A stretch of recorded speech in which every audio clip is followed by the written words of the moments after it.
World cupping അടുത്ത് വരികയാണല്ലോ. അപ്പോൾ അതുകൊണ്ട് തന്നെ ഓരോ ടീമിൻ്റെയും സ്ക്വാഡിൽ ആരൊക്കെ ഉണ്ടാകും എന്നുള്ളത് ആരാധകർ ആകാംക്ഷയോട് കൂടിയിട്ട് നോക്കിയാണ്. വേൾഡ് കപ്പിന് മുമ്പ് ഇതാ മാർച്ച് മാസത്തിലെ ഇൻ്റർനാഷണൽ മത്സരങ്ങളുണ്ട്. അതിന് പ്രഖ്യാപിക്കുന്ന സ്ക്വാഡുകൾ ഏതാണ്ട് വേൾഡ് കപ്പ് സ്ക്വാഡുകളുടെ ഒരു രൂപത്തിലായിരിക്കും. ബ്രസീലിൻ്റെ കാര്യത്തിലാണെങ്കിൽ കോച്ച് കാർലോ അഞ്ചലോട്ടി നേരത്തെ പറഞ്ഞതാണ്, മാർച്ച് മാസത്തിലെ കോളപ്പ് വേൾഡ് കപ്പിലെ ബ്രസീൽ ടീമിൻ്റെ ഒരു ബ്ലൂ പ്രിൻ്റ് ആയിരിക്കും ഇത്. 26 അംഗ സ്ക്വാഡാണല്ലോ വേൾഡ് കപ്പിന് പോവേണ്ടത്. അതിൽ 18 പേരെയും ഏതാണ്ട് ഇപ്പോൾ തന്നെ കാർലോ അഞ്ചലോട്ടി തീരുമാനിച്ച് കഴിഞ്ഞിരിക്കുന്നു എന്ന് ബ്രസീലിയൻ മാധ്യമങ്ങൾ റിപ്പോർട്ട് ചെയ്യുന്നു. ഒഫീഷ്യലായിട്ടുള്ള കാര്യമല്ല, ബ്രസീലിയൻ മാധ്യമങ്ങൾ അവരുടെ നിരീക്ഷണത്തിൽ നിന്ന് പുറത്തുവിടുന്ന വിവരങ്ങളാണ്. നമ്മളൊന്ന് പരിശോധിക്കുകയാണ് ആരൊക്കെയാണ് ഇപ്പോൾ ലോക്ക്ഡ് ഇൻ എന്ന് പറയാവുന്ന തരത്തിൽ ഉറപ്പിച്ചിട്ടുള്ളവർ. പരിക്ക് മാത്രമാണ് ഇനി അവരെ തടയുന്നുള്ളൂ. അത്തരത്തിലുള്ള താരങ്ങൾ ആരൊക്കെയാണ്? ലിവർപൂളിൻ്റെ ആലീസൺ, റയൽ മാഡ്രിഡിൻ്റെ എദർ മിലിറ്റാവോ പരിക്കിലാണ്, പക്ഷേ അദ്ദേഹം റിക്കവറായി വരുന്നുണ്ട്. ഫ്ലമിംഗോയുടെ ഡാനിയിലോ, PSG-യുടെ മാർക്കിനോസ്, ആഴ്സണലിൻ്റെ ഗബ്രിയൽ മെഗല്ലസ്, ഫ്ലമിംഗോയുടെ അലക്സാൻഡ്രോ, മാഞ്ചസ്റ്റർ യുണൈറ്റഡിൻ്റെ കാസമിറോ, ചെൽസിയുടെ ആൻഡ്രി സാൻഡോസ്, ന്യൂകാസിൽ യുണൈറ്റഡിൻ്റെ ബ്രൂണോ ഗുയ്മാറസ്, ചെൽസിയുടെ എസ്റ്റവായോ.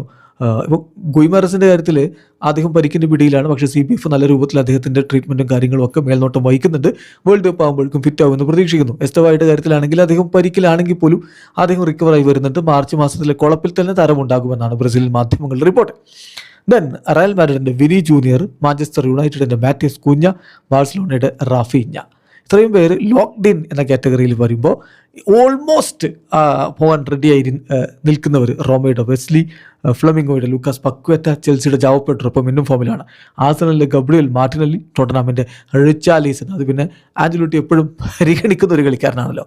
ഇനി ഹൈലി ഫേവേർഡ് എന്ന് പറയാവുന്നവർ, അതായത് ഏതാണ്ട് ഇവർക്ക് നല്ല സാധ്യതയുണ്ടെന്ന് പറയാവുന്നവർ, കൊറിന്ത്യൻസിൻ്റെ ഹ്യൂഗോ സൗസ, ക്രുസൈറോയുടെ ഫബ്രീസിയോ ബ്രൂണോ, സെനത്തിൻ്റെ ഡഗ്ലസ് സാൻഡോസ്, സെനത്തിൻ്റെ ലൂയിസ് എൻറീക്കെ. ഇനി സർപ്രൈസ് ഇൻക്ലൂഷനായിട്ട് വന്നേക്കാവുന്ന ചില താരങ്ങൾ കൂടി നോക്കാം. യുവൻറ്റസിൻ്റെ ബ്രമർ, അതിപ്പം എദർ മിലിറ്റാവോയുടെ പരിക്കും, അതുപോലെ തന്നെ അലക്സാൻഡ്രോ റിബൈറോ ബ്രസീൽ ടീമിൽ കളിച്ചപ്പോഴൊക്കെ മികവ് കാണിച്ചിട്ടുണ്ടെങ്കിൽ ഇപ്പോൾ ഇൻകൺസിസ്റ്റൻ്റ് ആണ്. അപ്പോൾ അതുകൊണ്ട് മറ്റൊരു സെൻറ്റർ ബാക്കിനെ കൂടി അഞ്ചലോട്ടി പരിഗണിച്ചാൽ അത്ഭുതപ്പെടേണ്ടതില്ല. അപ്പോൾ ബ്രമർക്ക് ഒരു സാധ്യതയുണ്ട്. ഈ മാർച്ച് മാസത്തിലെ കുളപ്പിൽ പോലും അദ്ദേഹം സർപ്രൈസ് ഇൻക്ലൂഷൻ വരാൻ സാധ്യതയുണ്ട്. പിന്നെ ബൂട്ടാഫാഗയുടെ ഡാനിയിലോ, ഗലറ്റസറായുടെ ഗബ്രിയൽ സറ, ലിയോണിൻ്റെ എൻട്രിക്ക് ഇപ്പോൾ ഇന്നും ഫോമിലാണ് ലിയോണിലേക്ക് പോയതിനു ശേഷം അദ്ദേഹം. അതുകൊണ്ട് തന്നെ അദ്ദേഹത്തെ ആഞ്ചലോട്ടി പരിഗണിക്കുന്നതിനാണ് പ്രതീക്ഷിക്കുന്നത്. ബേൺമൗത്തിൻ്റെ റയാൻ ഈ മാർച്ച് മാസത്തിലെ കുളപ്പിൽ പോലും അദ്ദേഹത്തിന് സാധ്യത കൽപ്പിക്കുന്നവരുണ്ട്. പിന്നെ ബ്രെൻഫോർഡിൻ്റെ ഈഗോർ തിയാഗോ ഇപ്പം ഇന്നും ഫോമിലാണ്. അപ്പോൾ നെയ്മർ എവിടെയും ചോദിച്ചാൽ നെയ്മറുടെ കാര്യത്തിൽ ഈ തർക്കത്തിനും സംശയങ്ങൾക്കൊന്നും ഇടമില്ല. അദ്ദേഹം ഫിറ്റാണോ വേൾഡ് കപ്പ് ടീമിൽ ഉണ്ടായിരിക്കും.